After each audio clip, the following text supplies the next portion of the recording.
Introducción. La Inquisición. Spinoza revela la máquina de terror de la Iglesia para matar la razón. ¿Qué es lo que más teme el poder? No es la violencia. No es la revuelta. No es siquiera la desobediencia. Lo que más teme el poder absoluto, dogmático, incuestionable, es la razón desnuda. Esa chispa interna, silenciosa y persistente, que hace que el ser humano mire al cielo y se pregunte: ¿y si todo lo que me han dicho es mentira? Esta historia no trata simplemente de un tribunal religioso o de una época oscura en la historia de Europa. No trata solo de monjes encapuchados, de cámaras de tortura, de libros prohibidos o de hogueras encendidas bajo cielos inquisitoriales. No.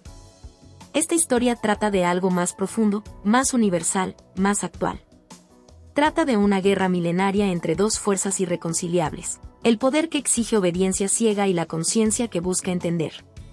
La Inquisición, esa maquinaria que funcionó durante siglos con una precisión brutal, no fue un accidente de la historia. No fue el resultado de unos pocos fanáticos extraviados por el celo religioso.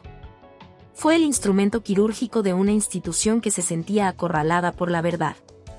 Una verdad que no provenía de los cielos, sino de los seres humanos que comenzaban, poco a poco, a pensar por sí mismos.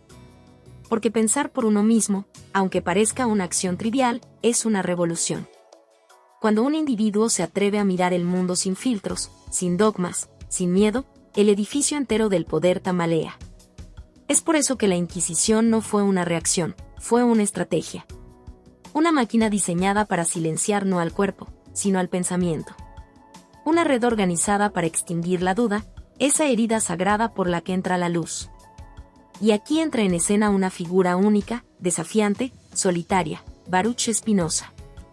Excomulgado de su comunidad judía, rechazado por la tradición cristiana, odiado por teólogos y temido por filósofos, Spinoza representa no a la víctima, sino al enemigo perfecto del dogma. Él no quiso destruir a Dios. Quiso comprenderlo. Y en ese intento, propuso algo que cambiaría para siempre la historia del pensamiento. Que Dios no es una persona, ni un legislador, ni un juez, sino la naturaleza misma, el orden necesario del universo, la totalidad de lo que existe. Con esa idea, tan serena como incendiaria, Spinoza no solo socavó el poder de los clérigos. Demostró que no necesitamos miedo para ser éticos. Que no necesitamos cielo ni infierno para vivir con virtud. Que la libertad de pensar es la más alta forma de piedad. Y por eso, aunque nunca fue juzgado por la Inquisición, su vida fue una larga condena al silencio, a la exclusión, a la vigilancia. Porque la Iglesia no necesita quemar a todos los herejes, basta con que el resto vea lo que les ocurre. La pregunta entonces es: ¿qué es más peligroso para una institución que predica la fe ciega? ¿Un ejército de herejes, o un solo hombre que piensa en voz alta? La Inquisición fue el eco más brutal de ese miedo.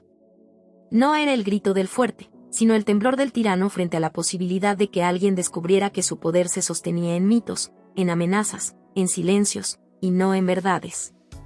Pero no te equivoques, esta no es solo una historia del pasado. Porque la mentalidad inquisitorial nunca murió. Solo cambió de rostro. Hoy no se queman cuerpos en la plaza pública.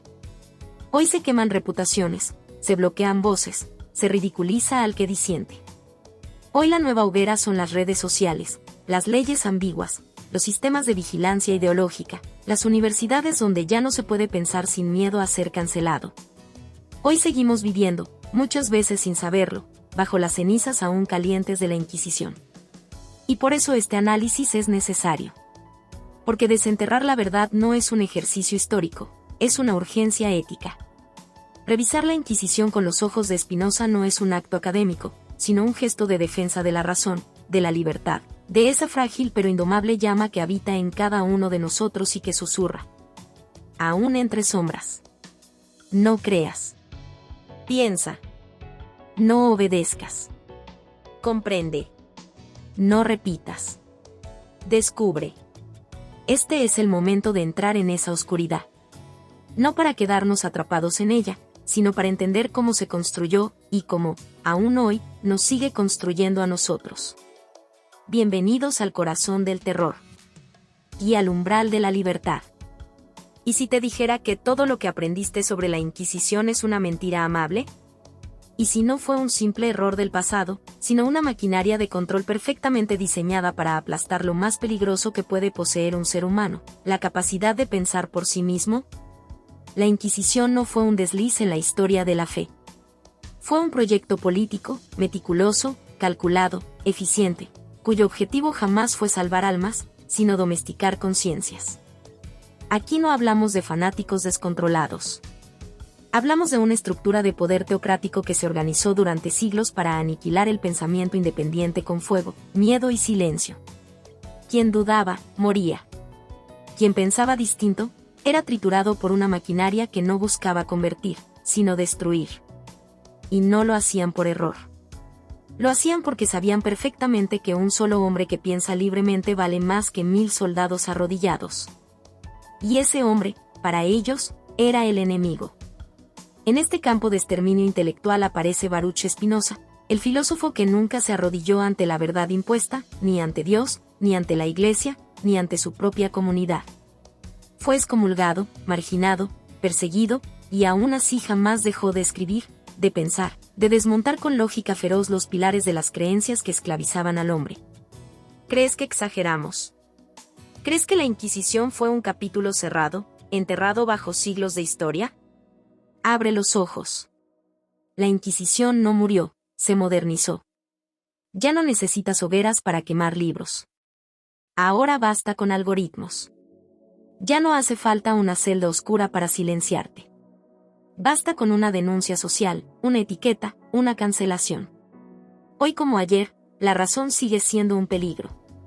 Hoy como ayer, el sistema necesita borregos que repitan, no pensadores que cuestionen.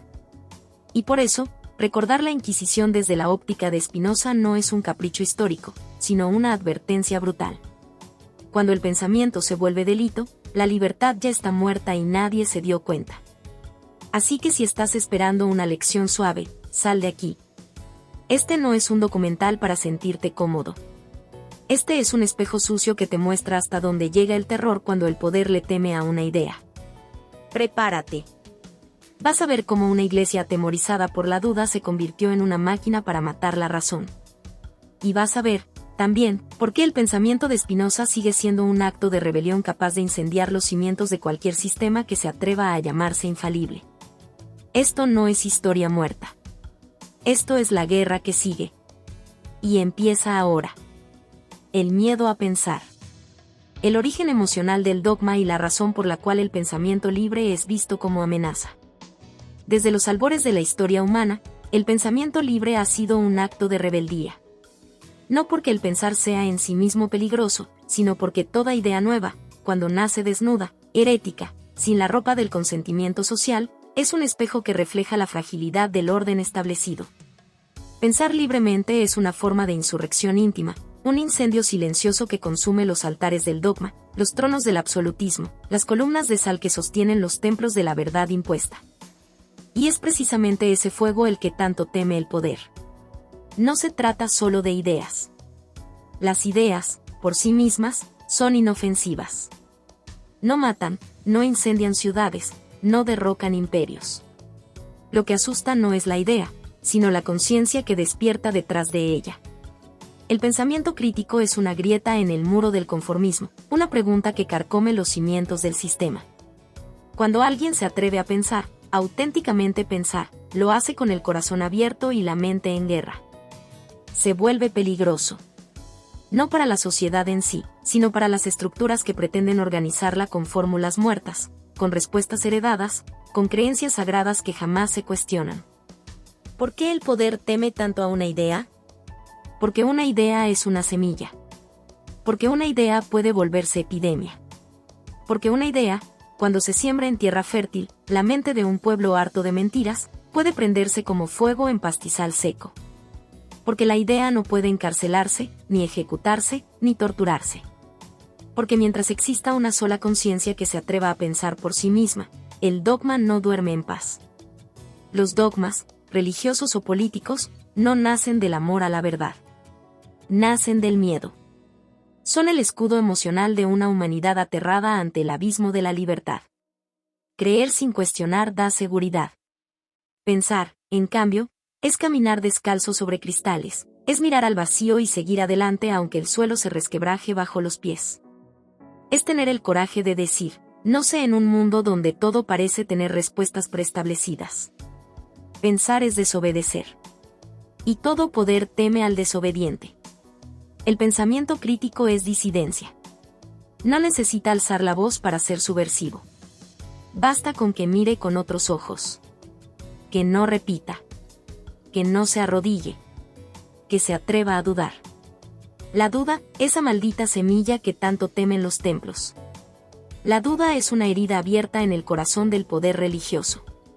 Porque donde hay duda no hay certeza sagrada, no hay obediencia ciega, no hay salvación automática. El que duda se desliga de la manada. El que duda pone en riesgo el sistema. El que duda empieza a caminar solo.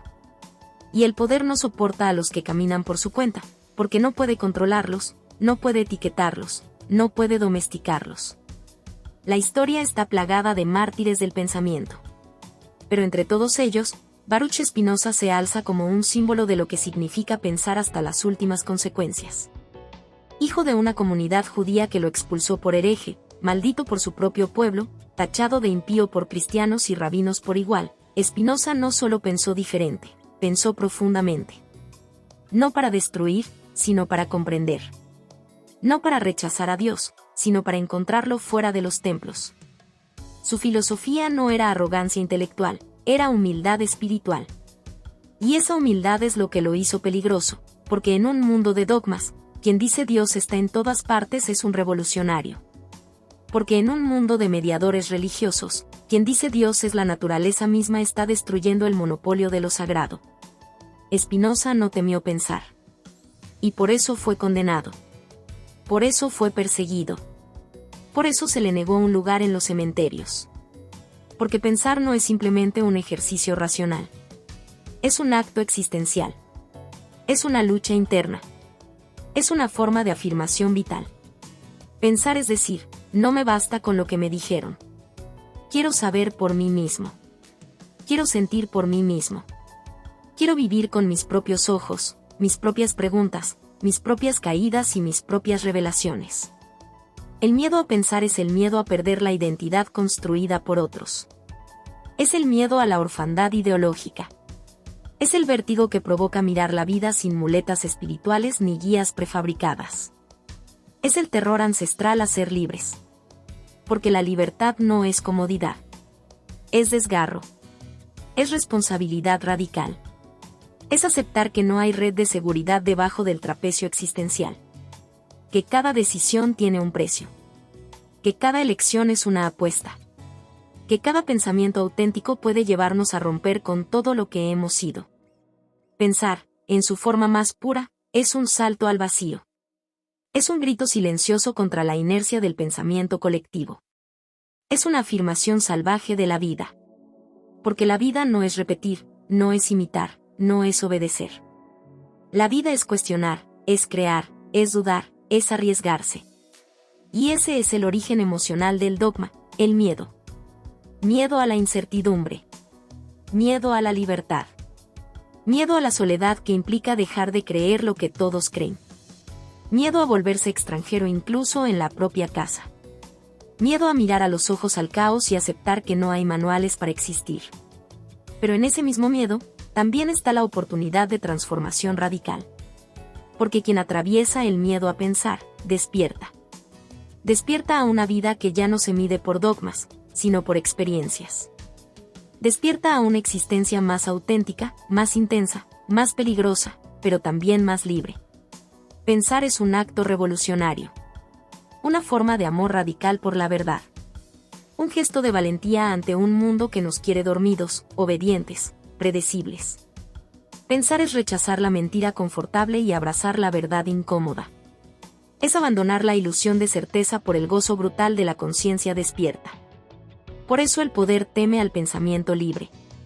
Porque quien piensa, ya no se arrodilla. Porque quien piensa, se convierte en fuego. Y el fuego, hermano. El fuego no se somete. El fuego solo arde. El nacimiento de una máquina de control. La Inquisición como respuesta organizada al caos ideológico del mundo medieval. No fue un error. No fue un exceso, una mancha aislada en el camino luminoso de la fe. Fue un diseño. Una arquitectura del miedo. Una ingeniería de la sumisión. Una maquinaria perfecta, precisa, despiadada, creada no para curar almas, sino para domarlas. La Inquisición no nació de la fe, sino del pánico. El pánico a perder el monopolio del pensamiento. El pánico a un mundo que empezaba a fragmentarse, a diversificarse, a escapar de las manos del clero. Nació como una reacción organizada ante el caos ideológico que emergía con violencia desde las entrañas de la Edad Media. Un mundo en transición, convulso, impredecible, un mundo que ya no obedecía sin preguntar. La Iglesia, que había pasado de ser comunidad de perseguidos a imperio de perseguidores, comprendió que su poder no podía depender únicamente del dogma teológico. El poder, para perdurar, debía transformarse en estructura, en cuerpo, en ley, en hábito. Ya no bastaba con decir que era la verdad, había que imponerla. Había que insertarla en el alma como se incrusta una daga. Había que escribirla en el cuerpo con fuego y tortura. Había que asegurarse de que nadie pudiera siquiera imaginar otra alternativa sin sentir el aliento de la hoguera rozándole la nuca.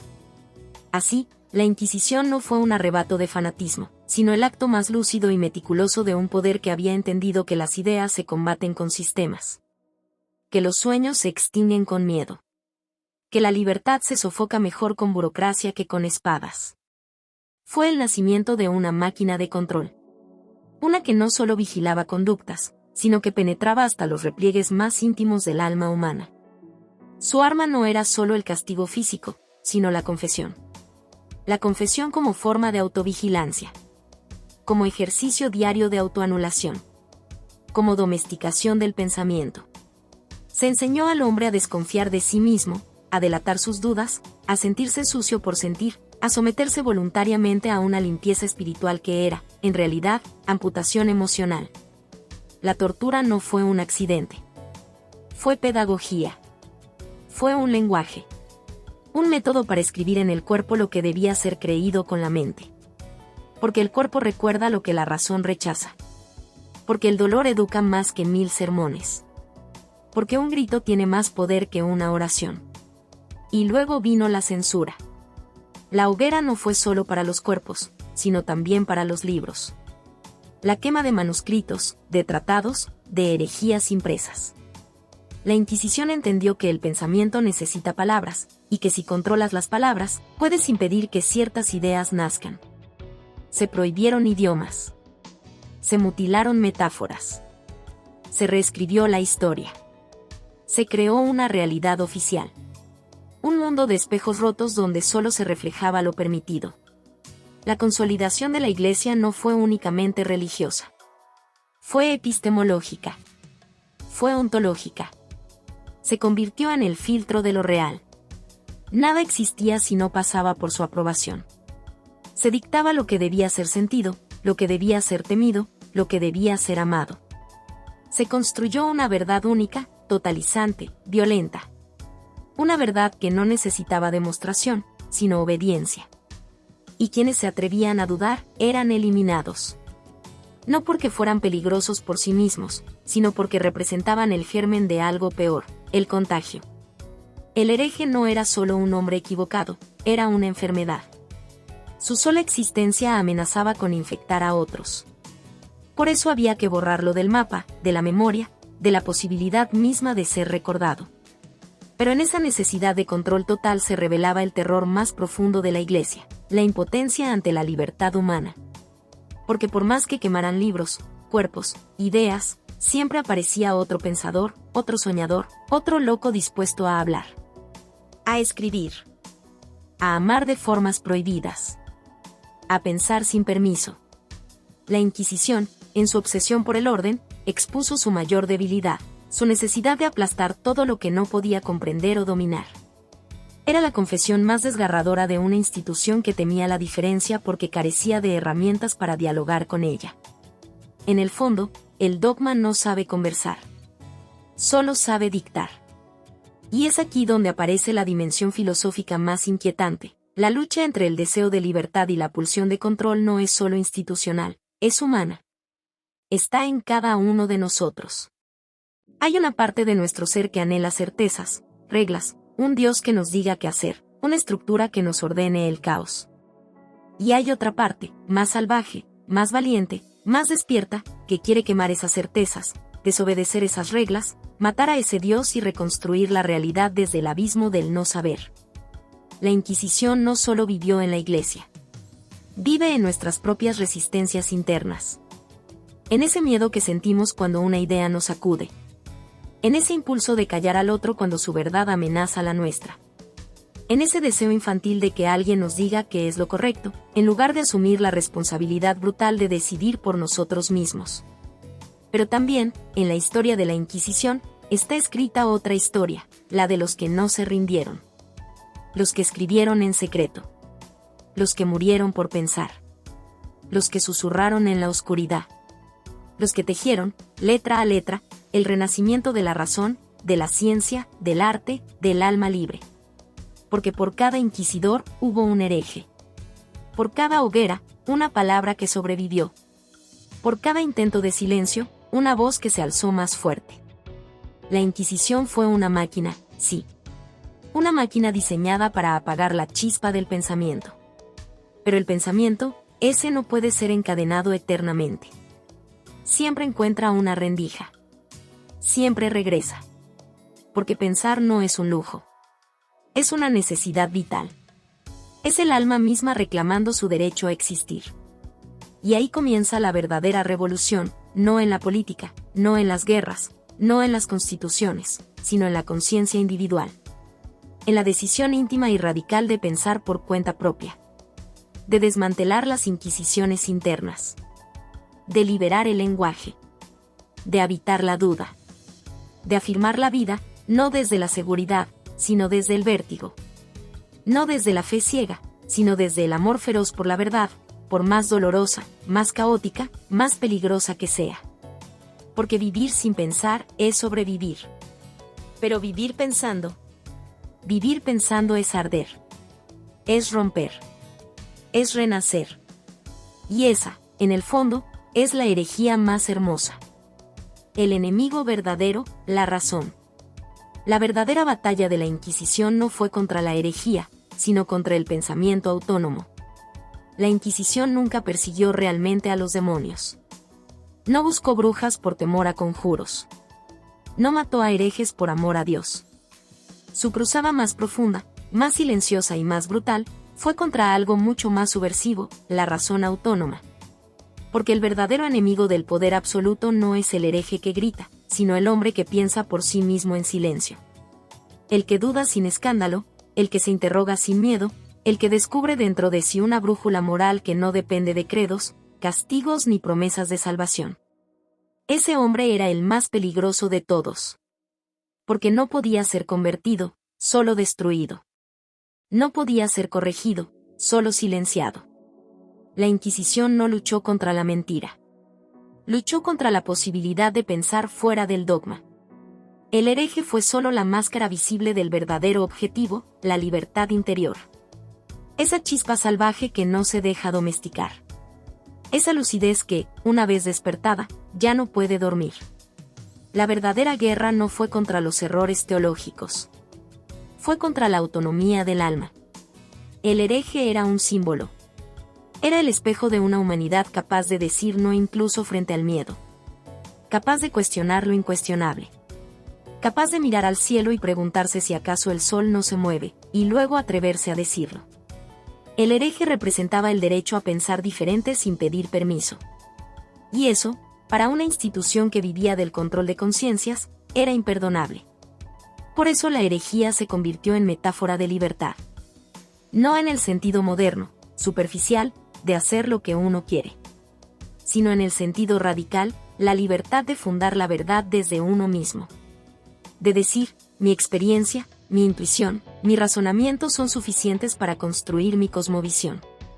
Esa libertad era intolerable para cualquier poder que reclamara ser la única fuente de lo verdadero.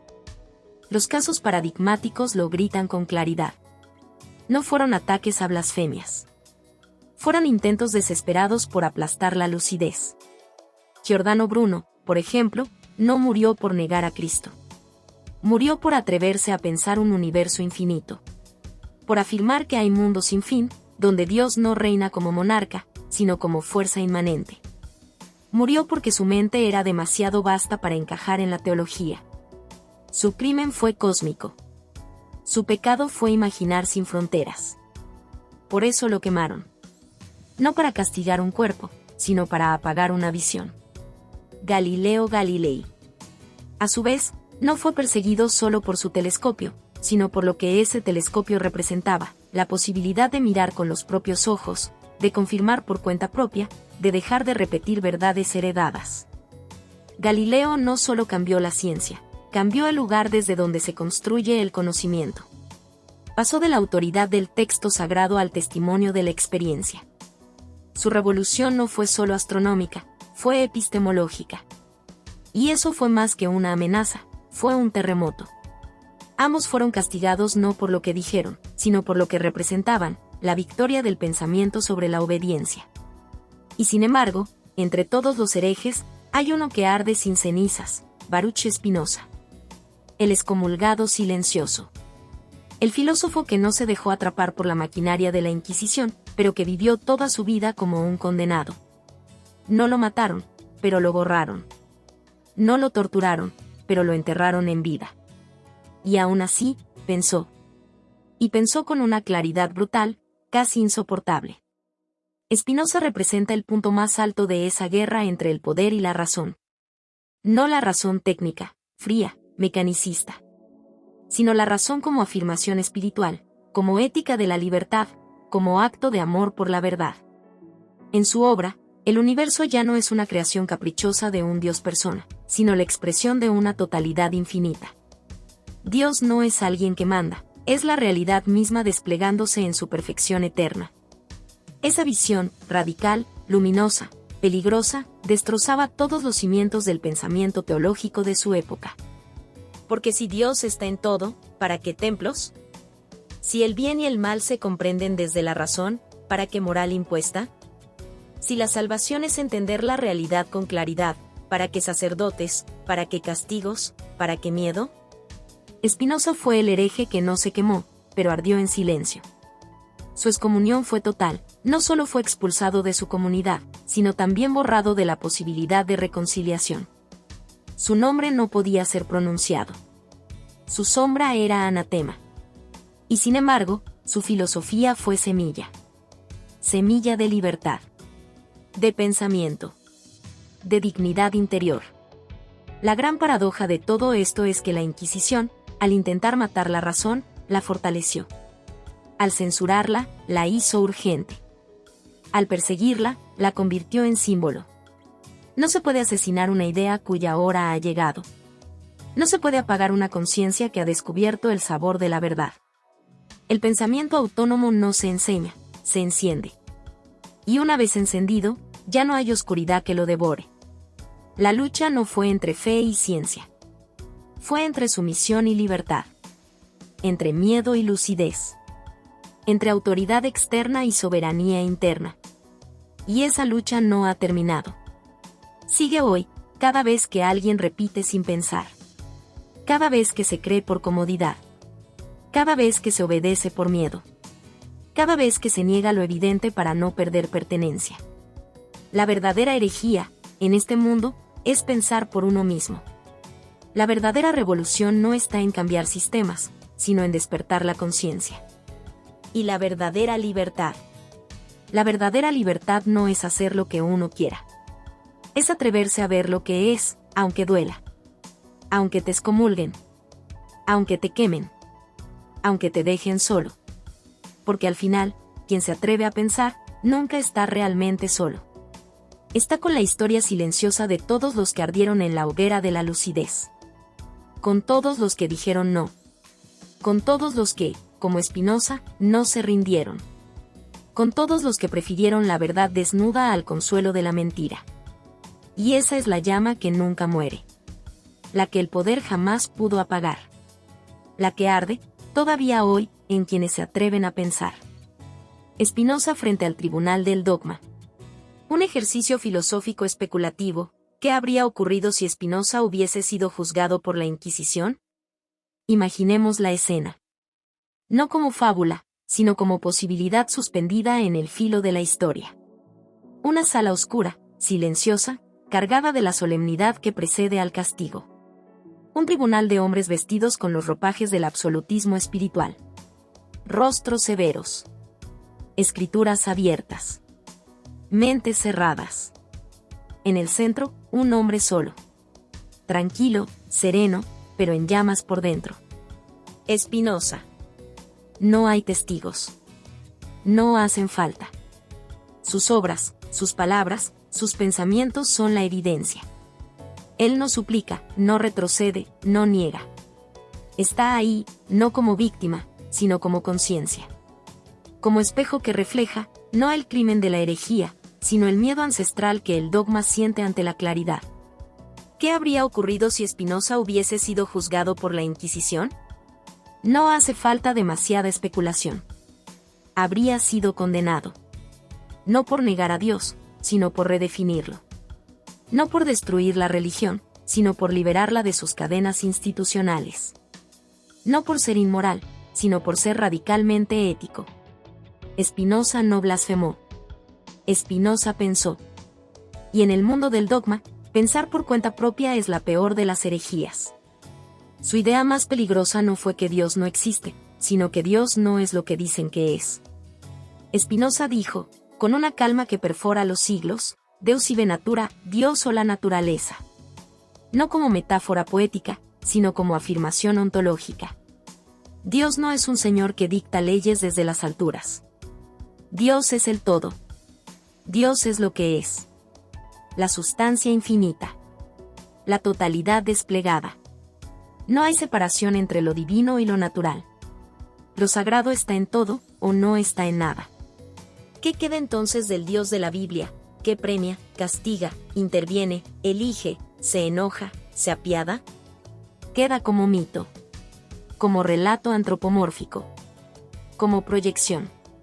Y esa fue su segunda gran afrenta, leer la Biblia como texto histórico, no como palabra eterna. Para Spinoza, las escrituras son documentos escritos por hombres, para hombres, desde su contexto, con sus intenciones. Interpretarlas como dictados divinos es negar su esencia humana. Despojarlas de contexto es convertirlas en ídolos de papel. Y si eso no fuera suficiente, Spinoza culmina su asalto con una afirmación insoportable para el dogma. El alma no es inmortal en el sentido tradicional. No hay cielo ni infierno. No hay recompensa después. No hay castigo eterno. Hay conocimiento, hay comprensión, hay transformación interna. La inmortalidad del alma, si existe, es la de la mente que se funde con el todo. Con la verdad. Con el amor intelectual hacia Dios. Todo eso, para un tribunal inquisitorial, no sería solo herejía. Sería destrucción del orden cósmico. Una desestabilización total de la estructura teológica, política y moral. Porque si Dios no juzga, ¿quién vigila?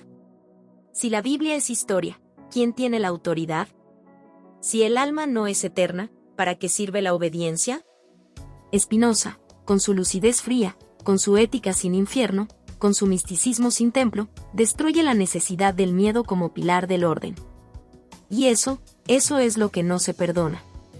Porque el poder, en todas sus formas, se alimenta del miedo. Y un ser humano que no teme a Dios, ni a la muerte, ni al castigo, es un ser humano libre. Y no hay nada más peligroso que eso. Pero el juicio de Spinoza no ocurrió en Roma ni en Salamanca. Ocurrió en Ámsterdam. Fue excomulgado por su propia comunidad, la judía sefardí. No por los católicos. No por los protestantes. Por los suyos. Y eso es aún más desgarrador. Porque revela que el dogma no pertenece a una religión. Pertenece a la estructura misma del poder que teme perderse. La excomunión fue su auto de fe. No hubo hoguera. No hubo tortura. Pero hubo olvido. Soledad. Muerte civil. Y sin embargo, él resistió. No renegó. No pidió ser perdonado. No cambió una sola palabra. Siguió escribiendo. Siguió pensando. Siguió amando la verdad. Y ahora viene la pregunta más incómoda. ¿Es Spinoza aún hoy juzgado por nuestras sociedades? La respuesta duele, sí. Cada vez que una mente lúcida es cancelada por pensar diferente. Cada vez que se encierra el pensamiento crítico bajo etiquetas, radical, subversivo, peligroso. Cada vez que se castiga el análisis por ser incómodo. Cada vez que se prefiere una mentira reconfortante a una verdad incómoda. Cada vez que el sistema político, mediático, educativo o religioso elige domesticar en vez de liberar. Ahí, en ese momento, Spinoza es nuevamente llevado al tribunal.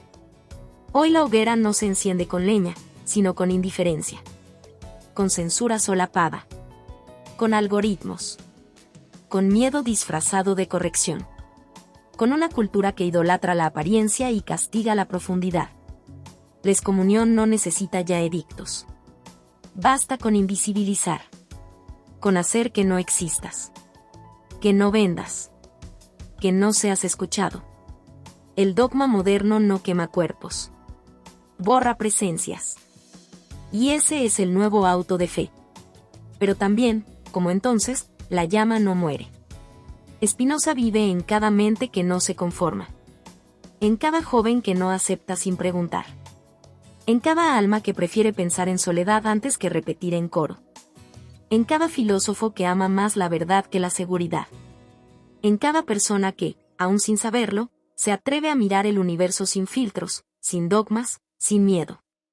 Imaginemos, entonces, el juicio final. No el juicio de Dios, sino el juicio de la conciencia. Y en ese juicio, Spinoza no está en el banquillo. Está en el estrado. No es acusado. Es testigo. Testigo de que pensar es vivir. De que amar la verdad es una forma superior de fe. De que la libertad no se suplica, se ejerce. Y de que, aún en el silencio más profundo, la razón verdadera nunca muere. Porque no importa cuántas veces lo juzguen. Spinoza siempre regresa. Siempre arde. Y siempre, siempre. Vuelve a encender. El terror como lógica, no como exceso. Porque la violencia inquisitorial no fue accidental, sino la manifestación sistemática de una lógica. Es una comodidad moderna pensar que la Inquisición fue un desliz histórico. Un exceso desafortunado. Una anomalía provocada por el fanatismo de una época oscura. Pero esa lectura es una mentira piadosa. La violencia inquisitorial no fue el error de una institución desviada, sino el cumplimiento meticuloso de su lógica interna. No fue un accidente. Fue un programa. Fue estructura. Fue política aplicada con precisión quirúrgica. El terror no fue consecuencia, fue estrategia.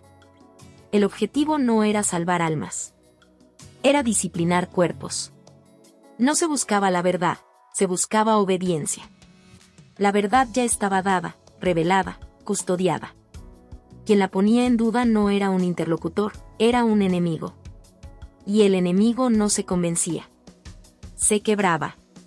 Se anulaba. Se borraba. El pensamiento disidente era una amenaza no solo ideológica, sino estructural. Porque si uno se atreve a pensar diferente, otros podrían seguirlo.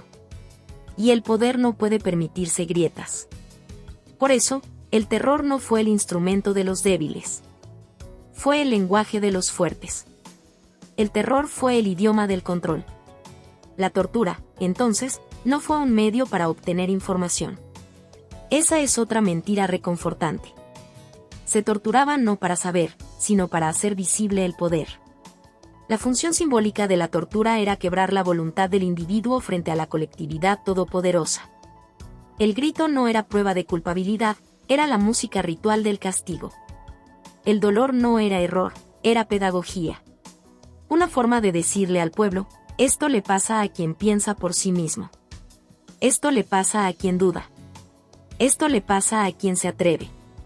La voluntad del hereje debía ser arrancada de raíz. No solo para castigarlo a él, sino para extirpar la posibilidad de su ejemplo. Porque lo que más temía la Inquisición no era el pecado, sino la inspiración. Que alguien viera en el hereje una figura admirable. Que el martirio se convirtiera en mito. Que la pregunta se convirtiera en legado. Por eso se necesitaba el espectáculo. El castigo público no era venganza. Era teatro político religioso. Era escenografía del miedo. Las plazas se convertían en altares del horror. Cuerpos ardiendo, multitudes mirando, verdugos ejecutando órdenes con la solemnidad de los ritos. No se trataba solo de destruir a un ser humano, sino de imprimir en la retina colectiva la imagen de la consecuencia. El fuego era escritura. Escritura del poder sobre la carne. Escritura de la obediencia en la piel de los testigos. Cada ejecución era una clase abierta sobre el precio de la libertad. Y sin embargo, la verdadera maquinaria del control no fue la hoguera. Fue la censura. El fuego destruye lo que se ve. La censura impide que lo invisible siquiera llegue a existir. Es una tecnología del alma. Una arquitectura del silencio. Un dispositivo diseñado para eliminar no solo las ideas, sino la posibilidad misma de concebirlas. Censurar no es solo borrar textos. Es formatear el lenguaje. Es imponer una gramática de lo permitido. Es decidir qué se puede nombrar y qué debe quedar en la sombra. Es controlar las metáforas, los símbolos, las analogías. Es convertir al mundo en un lugar sin alternativas. Y ese es el crimen más sofisticado, la asfixia de lo imaginable. La censura transforma el pensamiento en culpa. Convierte la duda en pecado. Interioriza el castigo. Hace que el individuo se vigile a sí mismo. Se autocensure. Se convierta en carcelero de su propia mente. Ese es el verdadero triunfo del poder, cuando ya no necesita castigar, porque el alma se castiga sola. Todo esto se sostiene sobre una piedra angular, el miedo. No como emoción irracional, sino como mecanismo epistemológico. El miedo se vuelve el filtro de lo real. Se piensa solo dentro de lo seguro. Se cree solo lo que no pone en riesgo. Se ama solo lo permitido. El miedo configura el mapa de la existencia. Delimita los bordes. Define el centro. Aplasta los márgenes. Y lo más trágico es que el miedo se hereda. No hace falta ya el inquisidor con su capa negra. Basta con los resabios. Con los reflejos condicionados. Con las generaciones educadas en el no preguntes, no pienses tanto, eso no se dice, eso no se toca. El terror, con el tiempo, se hace cultura. Se vuelve invisible. Y por eso, se vuelve más eficaz. Incluso hoy, siglos después, seguimos temiendo lo mismo. El juicio social. La cancelación moral. El destierro simbólico. Cambiamos las hogueras por linchamientos mediáticos. Cambiamos los censores eclesiásticos por algoritmos que deciden que se ve y que no. Cambiamos la tortura física por la devastación psicológica. Pero el patrón se repite, el pensamiento libre sigue siendo el enemigo. Y en este contexto, reconocer que el terror inquisitorial fue lógica y no exceso es vital. Porque si creemos que fue un accidente, bajamos la guardia. Pero si entendemos que fue diseño, entonces podemos ver sus formas actuales.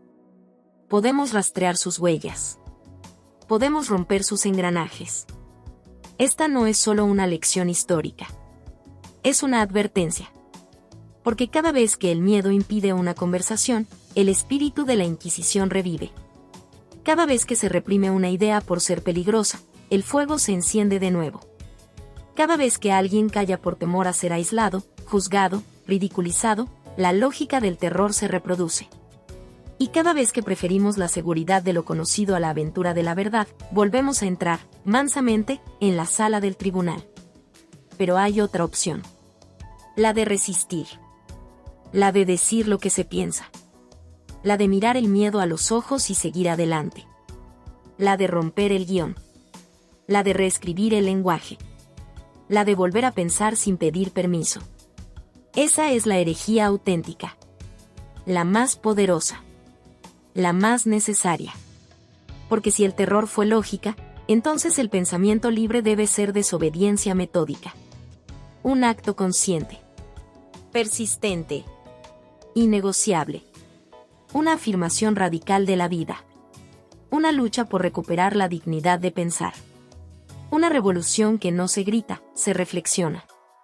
Porque la razón que no se arrodilla es la única que puede romper el ciclo del miedo. Y en ese gesto, en ese desafío, en esa llama solitaria que arde en medio del silencio, comienza la verdadera libertad. La Inquisición no ha muerto. La persistencia del modelo inquisitorial en la cultura moderna. No. La Inquisición no ha muerto. Ha mudado de piel. Ya no huele a incienso ni suena a campanas. No se sienta en catedrales ni se cubre con sotanas. Hoy viste de lenguaje inclusivo, de hashtags, de eslogans progresistas o conservadores, de protocolos de corrección política, de plataformas digitales que deciden qué puede decirse y qué no.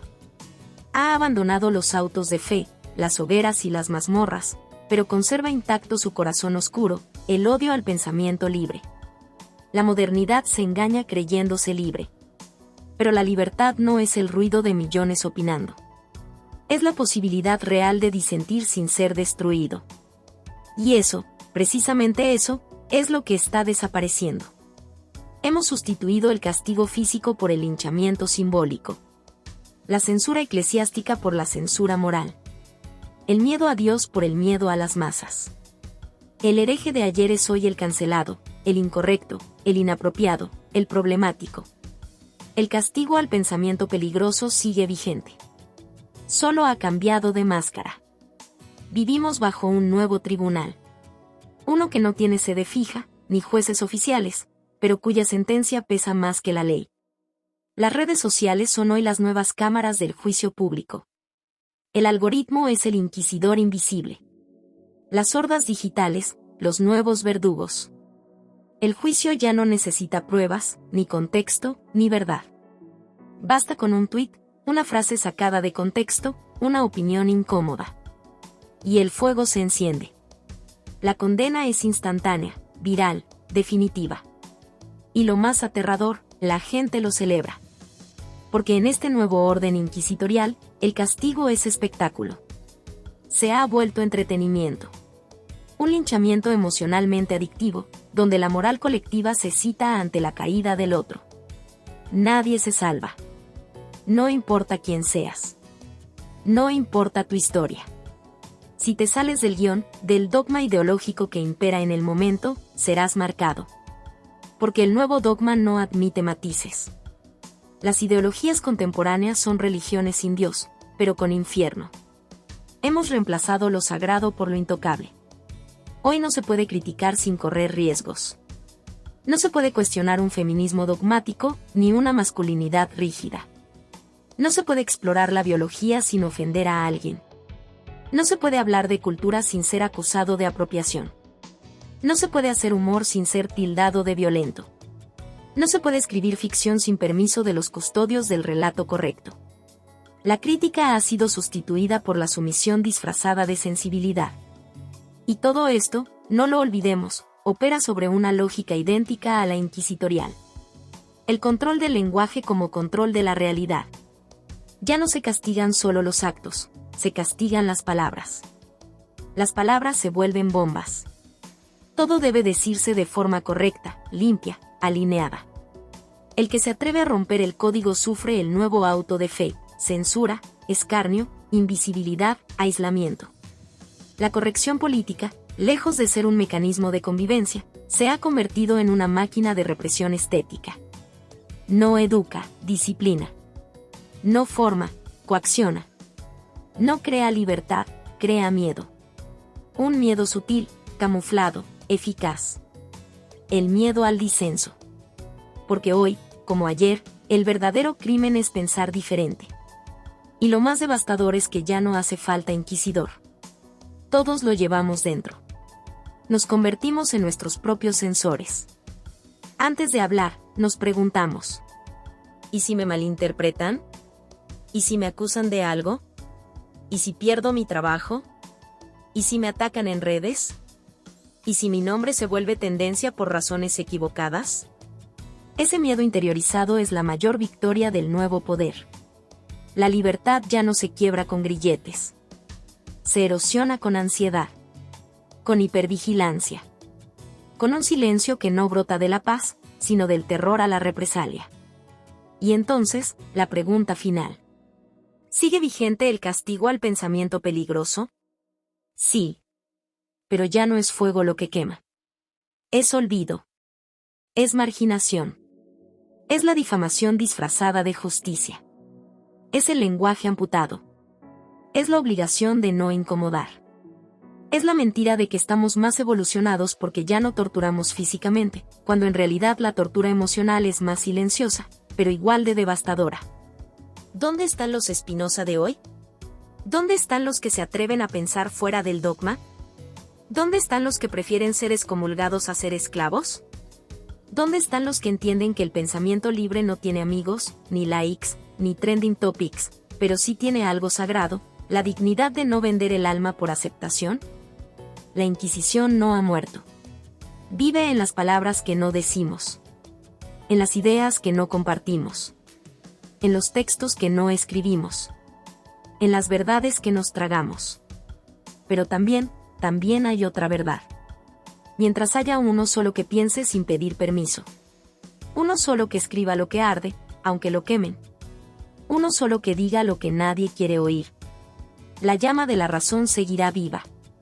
Y esa llama, solitaria, frágil, intensa, es lo único que puede devolvernos la libertad que el miedo nos robó. Porque pensar sigue siendo el acto más peligroso.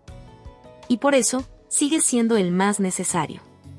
La herejía del pensamiento libre es, hoy más que nunca, un acto de amor radical por la vida. La defensa de la razón, Spinoza como antídoto del miedo. El pensamiento libre como resistencia espiritual. Hay momentos en la historia donde la claridad no se convierte en un estandarte colectivo, sino en una llama solitaria que arde en la oscuridad. Donde el ruido del mundo, la histeria colectiva, la fe impuesta, la verdad revelada a la fuerza, hace casi imposible oír el susurro de la lucidez. En esos momentos, cuando pensar parece una traición, y dudar se convierte en delito, la razón se vuelve una forma de resistencia. Una afirmación espiritual. Una insurrección sin armas, pero no sin coraje. Baruch Spinoza no fue un mártir del cuerpo, sino del alma. Fue arrojado fuera del mundo que lo formó, silenciado por su propia comunidad, condenado al exilio sin barrotes. Y sin embargo, desde esa intemperie absoluta, escribió uno de los textos más luminosos y radicales de la historia, la Ética. No como tratado académico, sino como acto de amor por la claridad. Como intento desesperado de liberar al ser humano del miedo que lo esclaviza. Porque Spinoza entendió algo que el poder jamás podrá comprender. La razón no es solo una herramienta lógica. Es una medicina del alma. Es un antídoto contra el miedo. La ética no es solo un libro. Es una rebelión. Una rebelión contra la superstición. Contra la servidumbre voluntaria. Contra el terror disfrazado de religión. Contra la idea de un Dios caprichoso que juega con la miseria humana como un niño cruel juega con hormigas. Spinoza destruye ese Dios. Lo disuelve en la totalidad de lo real. Lo libera de la forma humana. Y en ese acto, nos libera también a nosotros.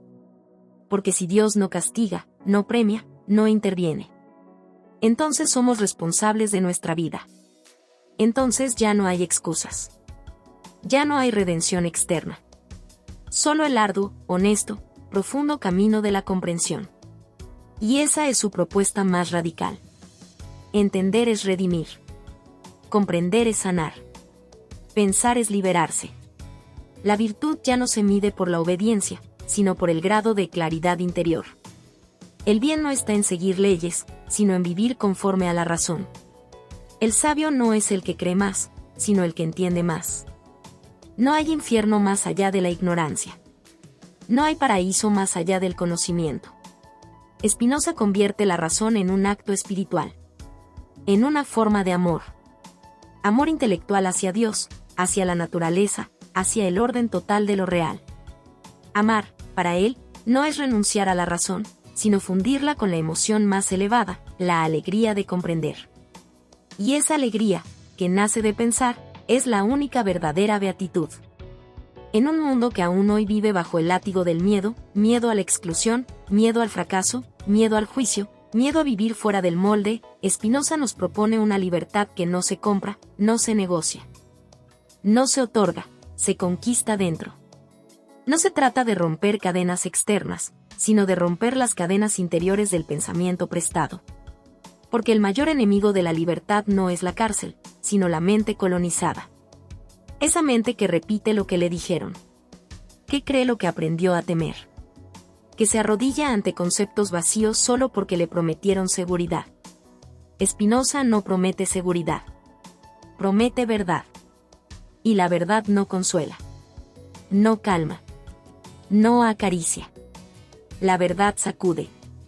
La verdad desnuda. La verdad transforma. Pensar, para Spinoza, no es un privilegio reservado a unos pocos. Es un deber existencial. Pensar es el modo en que el ser humano se vuelve digno de sí mismo. Es el modo en que deja de ser esclavo de sus pasiones, de sus impulsos, de sus supersticiones. El pensamiento es el puente entre el caos interior y la paz profunda de la comprensión. No pensar, por miedo, por flojera, por costumbre, es traicionarse a uno mismo. Es vivir como espectro. Es respirar sin despertar. Y ahora, en este presente saturado de ruido, de ideologías vociferantes, de guerras narrativas, de identidades frágiles que se rompen ante la primera crítica, Spinoza vuelve. No como figura histórica, sino como voz necesaria. Como invitación radical. Nos dice, sin levantar la voz. ¿Seguirás repitiendo lo que te dijeron? ¿Seguirás buscando pertenecer a costa de tu claridad? ¿Seguirás obedeciendo mandatos sin comprender su origen? ¿O te atreverás, de una vez por todas, a pensar por ti mismo? Pero pensar de verdad. No reaccionar. No insultar. No alinear tu mente a la moda ideológica de turno. Sino pensar en soledad. Pensar con rigor. Pensar con amor por la verdad. Pensar aunque duela. Pensar aunque te dejes solo. Pensar aunque tengas que reconstruirte desde las ruinas. Esa es la tarea. Esa es la insurrección. Ese es el acto supremo de afirmación de la vida. Porque vivir sin pensar no es vivir. Es sobrevivir. Es repetir. Es imitar. Pero vivir pensando, eso es otra cosa. Eso es crear. Eso es despertar. Eso es nacer de nuevo. Así que la elección está frente a ti. Seguir dormido, arropado por las mentiras heredadas. O atreverte a mirar el mundo con tus propios ojos. Aunque tiemble. Aunque duela. Aunque te quedes sin nombres. Sin pertenencias. Sin certezas. Spinoza ya hizo su parte. Nos entregó la antorcha. Nos mostró que el pensamiento libre no es solo posible, sino necesario. No para ganar debates, sino para ser verdaderamente humanos. Ahora, la pregunta no es si el mundo cambiará. Es si tú te atreverás a cambiar. Si tú te atreverás a ser libre. No con palabras. No con discursos. Sino desde la raíz de tu conciencia. Porque pensar, en un mundo que castiga el pensamiento, es el acto más valiente. Y también, el más sagrado. Epílogo, donde arde la razón. La hoguera no desapareció. No. Sería ingenuo pensarlo. Sería cómodo decir que el fuego que consumió cuerpos y cayó mentes ha quedado sepultado en la ceniza de la historia. Sería reconfortante creer que el tiempo cura todas las heridas y que la barbarie solo pertenece a museos y libros de texto. Pero no. La hoguera sigue viva. Solo cambió de forma. Ya no huele a carne quemada. Ya no se enciende en plazas. Ya no necesita leña, ni inquisidores con capas negras, ni ritos solemnes para declararte culpable de pensar. Hoy, el fuego es más sutil. Más elegante. Más aceptado. Hoy arde en las redes, en los algoritmos, en los protocolos de corrección, en las políticas de contenido, en los susurros cómplices del miedo. Hoy la hoguera son las miradas que juzgan, los silencios que pesan, las leyes que amordazan lo incómodo, las comunidades que expulsan a quien disiente, los amigos que se alejan cuando tu verdad deja de ser cómoda. Hoy, el castigo no viene con látigos ni cepos. Viene con cancelaciones, bloqueos, etiquetas, exclusiones. Viene con esa sensación íntima de que decir lo que piensas puede costarte todo. Viene con el terror de ser tú mismo en un mundo que exige máscaras. Y lo más devastador es que muchos encienden estas hogueras creyendo hacer el bien. Creyendo defender causas justas. Creyendo que silenciar al otro es proteger la sensibilidad de los frágiles. Creyendo que prohibir es educar. Creyendo que borrar ideas incómodas es una forma de progreso. Pero no lo es. Es el mismo miedo antiguo. Es el mismo impulso inquisitorial que latía en los templos de antaño. Solo que ahora se disfraza de ética, de inclusión, de justicia. Pero sigue siendo miedo. Miedo a pensar. Miedo a escuchar lo que duele. Miedo a romper con el dogma, aunque el dogma se vista de modernidad. Miedo a quedarse solo por pensar distinto. Miedo a ser libre. Y sin embargo, donde arde la represión, también puede encenderse otra llama. Una llama más pura. Más profunda. Más revolucionaria. La llama de la razón. Una razón que no se doblega. Una razón que no negocia con la mentira, ni con el autoengaño, ni con la comodidad colectiva. Una razón que no busca agradar, sino comprender. Una razón que no se esconde, aunque sepa que su luz puede molestar. Una razón que no pertenece a nadie, pero que habita en todos. Esa llama es frágil, sí. A veces casi invisible. Oprimida, ridiculizada, ignorada. Pero basta una chispa en el alma correcta. Basta un solo ser humano que se atreva a pensar en serio. A pensar hasta el fondo. A pensar aunque le cueste todo. Para que el fuego de la razón vuelva a crecer. Y ese fuego, a diferencia del otro, no quema carne.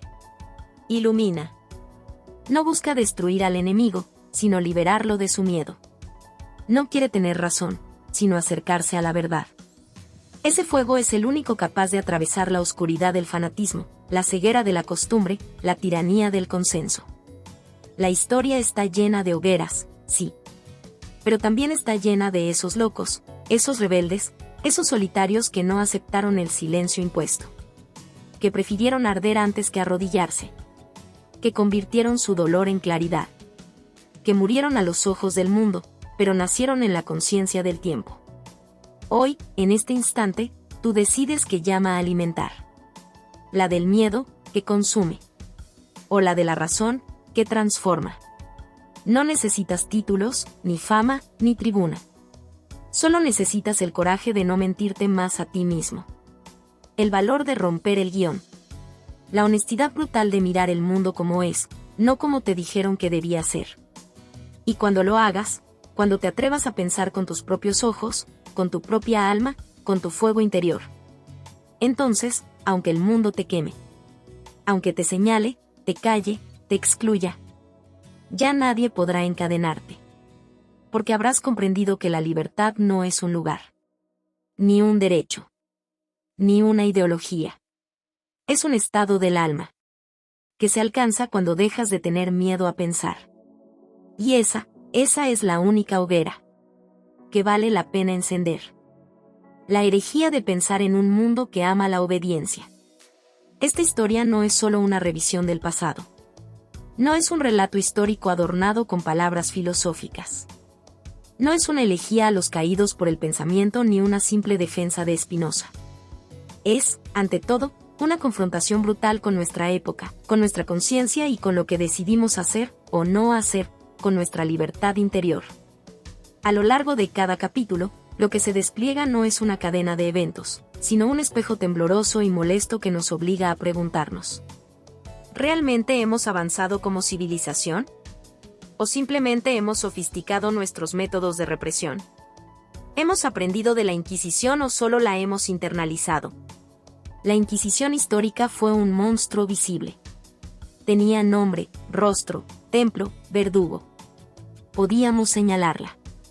Hoy, el nuevo inquisidor vive dentro de nosotros. No necesita permiso para operar. Basta con que dudemos de nosotros mismos, con que callemos una idea por temor, con que escojamos agradar antes que entender, para que su maquinaria empiece a girar. El miedo ha cambiado de piel, pero no ha perdido su poder. Ya no tememos al infierno de los clérigos, sino al infierno social del rechazo, del linchamiento virtual, del no pertenecer. Tememos al juicio invisible que opera en redes, en oficinas, en familias, en ideologías. Nos hemos vuelto siervos de una moral líquida, siempre cambiante, siempre amenazante, donde nadie está realmente a salvo. Donde pensar diferente es un riesgo real. Donde el lenguaje es una trampa. Donde la verdad ha sido sustituida por la conveniencia emocional. Y sin embargo, en medio de esa tormenta, surge una figura luminosa, terca, serena, Spinoza. No como salvador. No como santo. Sino como ejemplo crudo de integridad filosófica. Spinoza no gritó. No buscó poder. No pidió seguidores. Escribió. Pensó. Comprendió. Y al hacerlo, demostró que la claridad interior es una forma suprema de rebelión. Él entendió lo que pocos se atreven a aceptar. Que la verdadera libertad no está en el afuera, sino en la mente. Que un ser humano no es libre por gritarlo, sino por vivirlo. Que obedecer sin entender es servidumbre. Y que vivir bajo dogmas, por más modernos que parezcan, es simplemente cambiar de cadena. ¿Y qué es entonces pensar? ¿Un lujo? ¿Un acto académico? ¿Un privilegio reservado a intelectuales? No. Pensar es un acto de supervivencia espiritual. Es negarse a vivir como repetidor de ideas prestadas. Es pelear cada día con la confusión, con la duda, con el miedo, y aún así, elegir la claridad. Pero pensar tiene un precio. Siempre lo ha tenido. Y por eso tan pocos lo hacen de verdad. Porque pensar es doloroso. Implica perder seguridades. Implica enfrentar tu ignorancia. Implica matar tus ídolos, tus banderas, tus tribus. Pensar te deja solo, pero también te devuelve a ti mismo. La historia de la Inquisición, de sus hogueras, de sus herejes, de sus silencios y sus gritos, no es solo una lección de horror. Es un mapa de advertencia. Nos muestra lo que ocurre cuando el miedo manda y la razón se calla. Nos recuerda que toda época tiene su Inquisición. Y que toda época necesita quienes la desafíen. Hoy, la forma más revolucionaria de existir no es gritar más fuerte. Es pensar más claro. Es resistir al chantaje emocional de las masas. Es elegir la duda razonada sobre la certeza fácil. Es no caer en el tribalismo ideológico. Es mirar al mundo sin los filtros de tu dolor ni los lentes de tu grupo. Es, en palabras simples, ser libre de verdad. Y eso duele. Porque ser libre implica cargar con tu responsabilidad. Dejar de culpar a los otros. Dejar de esperar salvadores. Implica saber que nadie vendrá a darte sentido. Que el sentido lo construyes tú, pensamiento a pensamiento, elección a elección, día tras día. Ese fue el mensaje silencioso de Spinoza. No para cambiar el mundo externo, sino para cambiar la forma en que vemos el mundo. Para dejar de vivir en la superstición. Y empezar a vivir en la comprensión. Porque la verdad no es lo que te gritan. No es lo que aplauden. No es lo que encaja. La verdad es lo que permanece en ti. Cuando todos los aplausos cesan. Cuando todas las narrativas colapsan. Cuando solo quedas tú. Y tu conciencia. Y ahí, en ese espacio silencioso y brutalmente honesto. Ahí empieza la libertad. Ahí muere la Inquisición. Ahí arde, no la hoguera de la represión, sino la llama eterna de la razón. ¿Estás dispuesto a sostener esa llama? ¿Estás listo para arder en claridad aunque el mundo te apague? Porque al final, solo hay dos formas de vivir. Con miedo a pensar o con valor para existir. Tú decides. Hola a todos. Si te ha gustado esta historia, déjame un comentario y cuéntame qué parte te atrapó más o qué emociones despertó en ti. No olvides suscribirte al canal, activar la campanita y darle me gusta. Tu apoyo nos ayuda a seguir creando contenido emocionante y lleno de emociones. ¿Qué otros temas de historias te gustarían ver en el canal? Tus ideas podrían inspirar nuestra próxima trama con giros inesperados. Gracias por acompañarnos, nos vemos en el próximo video.